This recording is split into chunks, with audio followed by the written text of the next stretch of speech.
Bonjour et bienvenue à vous dans ce nouveau numéro de Studio 5. Si je vous dis Touloulou, Nana, Paulina, Tololo, vous avez compris que je parle de carnaval guyanais. Je reçois aujourd'hui Apsita Berthelot-Cissé, réalisatrice d'un documentaire consacré au carnaval guyanais. Apsita, bonjour. Bonjour Lydia, merci de m'accueillir. Ben, c'est nous. Alors, le documentaire s'appelle Masque. Il est sorti il y a quelques jours. Ça parle de quoi? C'est un tout petit documentaire, ça dure 52 minutes. Ça parle de quoi, Apsita? Alors, c'est une immersion dans le carnaval guyanais. On est parti pendant quelques semaines, en pleine période de carnaval. On a rencontré des personnages qui nous ont accueillis dans leur univers. On les a suivis dans toutes les préparations, dans tout ce que ça pouvait impliquer pour eux, dans ce quotidien du carnaval. Et voilà, pendant plusieurs semaines, on a suivi tous ces personnages et qui nous ont livré leur quotidien. On a suivi et en même temps, voilà, donc d'un côté il y a l'immersion et puis d'un autre côté, on a aussi travaillé un peu sur l'histoire du carnaval. On est revenu sur les personnages mythiques et notamment l'histoire de ces fameux tirailleurs sénégalais qui étaient cantonnés à Cayenne en 1946. On va en parler tout à l'heure. D'accord, ok, très bien. Combien de temps vous êtes resté avec tous les... Alors il y a plusieurs groupes, il y a plusieurs personnages qui sont présentés, donc il y a tout un groupe d'amis, il y a des personnes individuelles, et puis il y a combien de temps vous êtes resté avec tout le monde?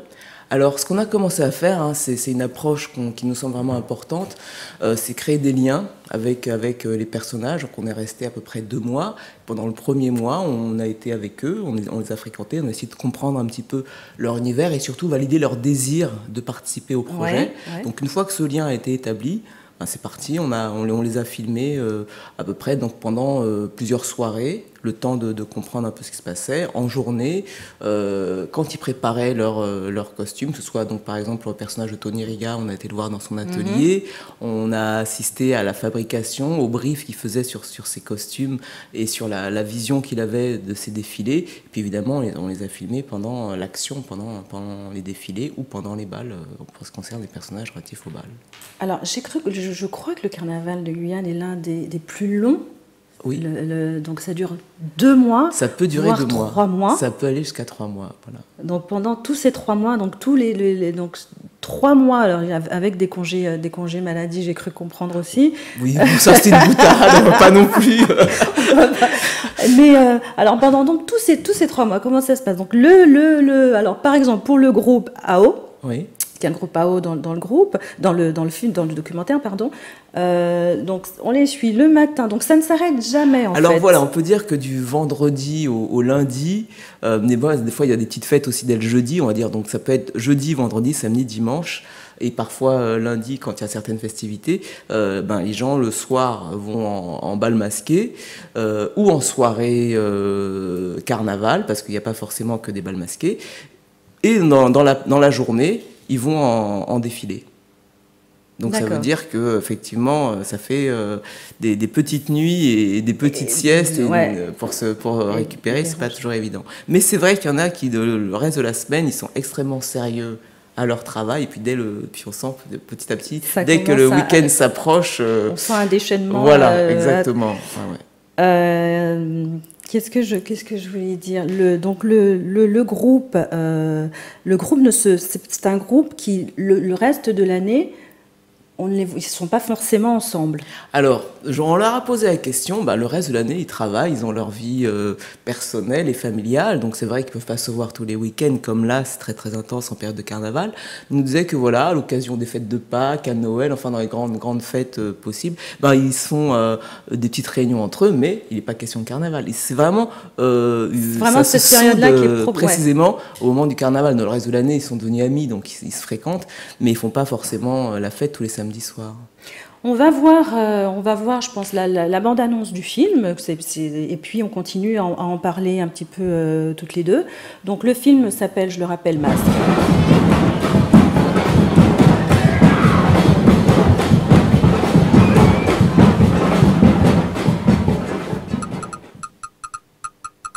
Fanatique!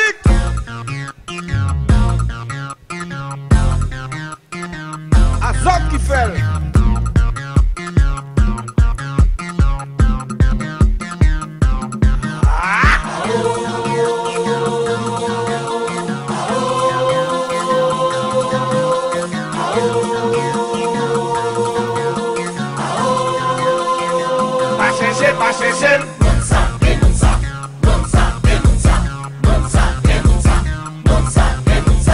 Alors, qu'est-ce qu'un touloulou? Un touloulou, c'est une femme qui se déguise de la tête aux pieds. On ne voit rien, on ne voit que les yeux. Tu t'as jamais fait encore? Non. D'accord. Le tololo, c'est le même principe, sauf que ça, c'est pour les hommes. Pareil masqué, il faut qu'on voit rien du tout. Alors, donc ça, c'est un jabot, c'est ça? Ouais, c'est un jabot. Mais ça vous va très très très bien. Oui. Magnifique là-dedans. Oui, je pense. Lucille, c'est une grande taille, ça. Pas grande taille? 52. Ah bah non. Elle est réservée pour ce week-end, mais après... ouais. Je peux toujours la passer, hein. Je veux bien. C'est vrai? Je me sens transformé, mais surtout libre. C'est pas mal, hein. Moi je préfère celle-ci. C'est le plaisir de garder l'anonymat qui est le plus important.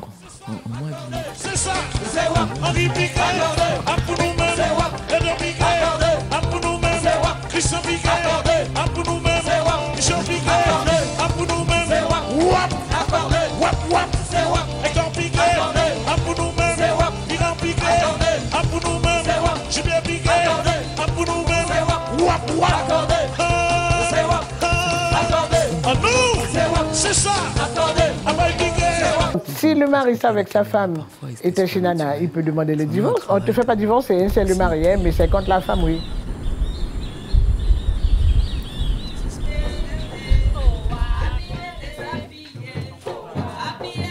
Mais il paraît qu'un Sénégalais a connu une femme et ce Sénégalais lui avait donné de l'argent pour s'habiller, pour aller au bal et pour le faire danser.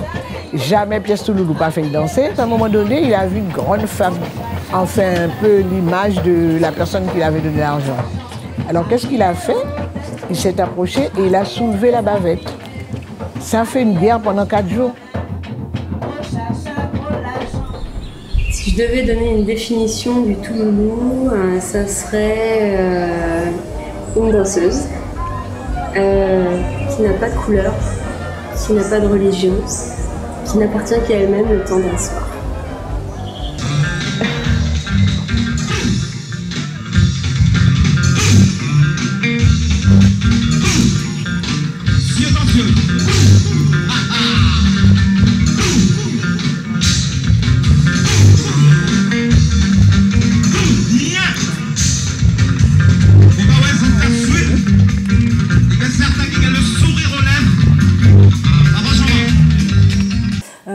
On va parler à Psita du phénomène qui a l'air assez important en Guyane, en tout cas durant le carnaval, des touloulous.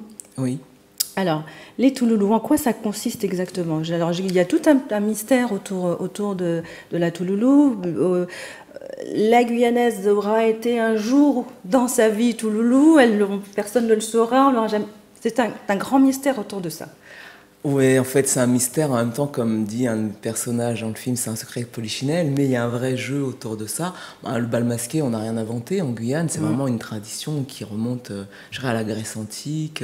On retrouve ça à Venise, dans tous les bals européens. Et c'est vrai que l'idée de l'anonymat, c'est aussi l'idée du tout est possible. En même temps, on ne fait rien d'extraordinaire. Mais il y a le potentiel de se dire qu'effectivement, à ce moment-là, on va au bal, on est totalement en parfait anonymat, on peut très bien inviter un patron, un cousin, un ancien amant, un futur amant, on ne sait pas exactement ce qui se passe. C'est vraiment l'idée de se trouver sur la piste de danse à ce moment-là précis, et puis être dans une forme de magie. Et oui, c'est presque, voilà, c'est presque, à la limite, il se passe rien d'autre, parce que sortir du bal, comme on peut imaginer, il se passe d'autres choses, ça peut arriver évidemment, hein, c'est la vie, mais à la limite, la magie tombe. Donc là, c'est vraiment la magie du potentiel. Et effectivement, c'est quelque chose d'un petit peu unique. Une femme un peu âgée, un petit peu pas très jolie, peut-être un peu grosse, ce soir-là, elle pourra danser avec quelqu'un de magnifique. Elle pourra tenir dans ses bras. Cette liberté totale, Exactement, cette liberté-là. Et même si y a ce mystère-là, c'est vraiment l'idée, c'est qu'il se passe quelque chose d'un peu unique sur la scène. Et c'est pour ça d'ailleurs il y a eu depuis quelques années ce qu'on appelle les Tololo. J'allais venir effectivement le fameux voilà, le mouvement Tololo. Alors le mouvement Tololo, alors effectivement il y a gênant, mais c'est pas la tradition. Qu'est-ce que c'est que ce truc-là? Bon, bien c'est la même chose cette fois-ci. Ce sont les hommes qui se masquent et qui pour le coup remettent les choses un petit peu dans la norme, on va dire, puisque c'est eux qui invitent les femmes à danser. Et donc là il se joue autre chose au moment du Tololo où effectivement les filles qui n'ont pas envie de faire tapisserie, se revêtent des plus beaux atours, elles y vont en groupe, elles ont parfois un dress code commun, et puis elles se tiennent comme ça, compagnie, en attendant qu'un prétendant, qu'un Tololo vienne les inviter. Ouais. Donc là, il y a un autre jeu encore qui est, est-ce qu'on va se faire inviter ce soir? Parce que là, ça devient apparemment un peu tendu, plus difficile à supporter pour les femmes de rester sans danser que pour les hommes qui assume ça. Enfin, voilà. Il y a tout un jeu sur la relation, la masculinité, la féminité, comme ça, qui est latent, que j'ai trouvé intéressant à explorer, sans rentrer dans une approche psychologisante, juste donner à voir ce qui se passe à travers le vécu et les propos des personnages. Alors moi, il y a quelque chose qui m'avait beaucoup fait rire, c'est qu'en fait, les Touloulous disaient, autant elles savaient garder le mystère, autant elles ne se dévoilaient jamais, on ne savait jamais qui était qui, autant les hommes les Touloulous parlent facilement. Et eux sont plus, voilà, on leur demande est-ce que c'était bien toi, mais ça ne tient jamais très longtemps et finalement ils finissent par parler. Et oui, parce que finalement les hommes, les hommes et les femmes ont des modes de comportement différents. Et c'est vrai que il arrive que les Tololo soient tentés par le fait de se dévoiler, parce qu'après ils ont peut-être envie d'aller plus loin en faisant connaissance avec ça peut arriver. C'est donc pour ça. ça peut être pour ça. Mais bon, peut-être avec les années, ils vont comprendre qu'effectivement, garder le mystère et la magie essentiellement sur la piste de danse, c'est plus intéressant que peut-être se dévoiler. Alors, justement, tu me parles dans quelques années. Tu penses que c'est un phénomène qui va aller en s'amplifiant, le phénomène Tololo? On ne sait pas. En tout cas, c'est devenu une institution, au même titre que Touloulou. Il y a des gens qui, aujourd'hui, commencent à aller dans les bals et font soit l'un, soit l'autre, soit les deux. Et ils ne se posent pas la question de savoir est-ce que ça va s'arrêter. Je crois que c'est vraiment le principe d'une tradition populaire. C'est à la fois d'avoir ces traditions et puis progressivement évoluer, se nourrir de nouveaux apports, et puis si jamais ça tombe en désuétude, ça tombe en désuétude. Mais voilà, l'idée du Tololo, j'ai l'impression que c'est quand même bien établi dans les mentalités et les pratiques. Du moment qu'il y a des pratiques, voilà, ça y est, c'est parti, je pense. Puisqu'on parle de tradition, justement, alors qu'est-ce que les vraies traditions de ce carnaval guyanais, quelles sont-elles? Alors, les vraies traditions, on va dire qu'il y a effectivement les défilés avec des personnages historiques qu'on retrouve. Bon, j'en parle un petit peu, mais j'ai pas voulu faire un catalogue parce qu'il y en a énormément. Et puis c'est quelque chose aussi qui a tendance à se perdre un petit peu. Donc régulièrement, il y a des groupes de carnaval très précis qui viennent avec des personnages. Bon, on a vu, donc on a le personnage du nègre anglais qui fait référence aux Saint-Lucien qui étaient venus pendant la période de l'or et qui ont choisi de s'installer en Guyane, mais qui ont gardé certaines de leurs coutumes anglaises. Donc le dimanche s'habillaient très bien. Donc comme ça avait tout ce qui a pu percuter l'inconscient collectif local, finalement se retrouve dans les personnages du carnaval. Donc on a lui, on a ce qu'on appelle l'anglais Bobby. Donc on ne sait pas très bien, à un moment donné il y a eu des montreurs d'ours qui sont arrivés en Guyane. Ça a marqué les populations. Donc ça y est, c'est un personnage qui a été récupéré. Vaval, évidemment, l'esprit du carnaval, c'est un personnage qu'on peut retrouver à peu près dans tous les carnavals du monde. Il y a l'esprit Vaval, donc c'est une espèce de personnage qui incarne le roi du carnaval, voilà, le roi carnaval. Voilà, on retrouve différents personnages comme ça. Il y a le nègre aussi rouge. Oui, ce qu'on appelle le nègre marron. Donc qui fait une référence aux esclaves qui se sont enfuis des plantations et qui ont reconstitué des vraies cultures en Guyane. Parce que, vu l'immensité du territoire, il y a des vraies cultures, on va dire, qui sont nègres marrons, parce que on pourrait, alors quand on regarde avec un travail d'anthropologie très précis, on retrouve dans certains des dessins des choses qu'on peut retrouver au Ghana. Il y a des similitudes, mais c'est une vraie culture avec une langue locale qui est née des différents apports. Donc voilà, c'est en référence à ces personnages qui se sont enfuis, on les retrouve dans le carnaval. Et puis il y a également le personnage du tirailleur sénégalais avec toute cette histoire qui s'est passée. Alors personne n'a la même version. Enfin, la version officielle se ressemble un petit peu, mais avec des petites variantes selon les souvenirs de chacun.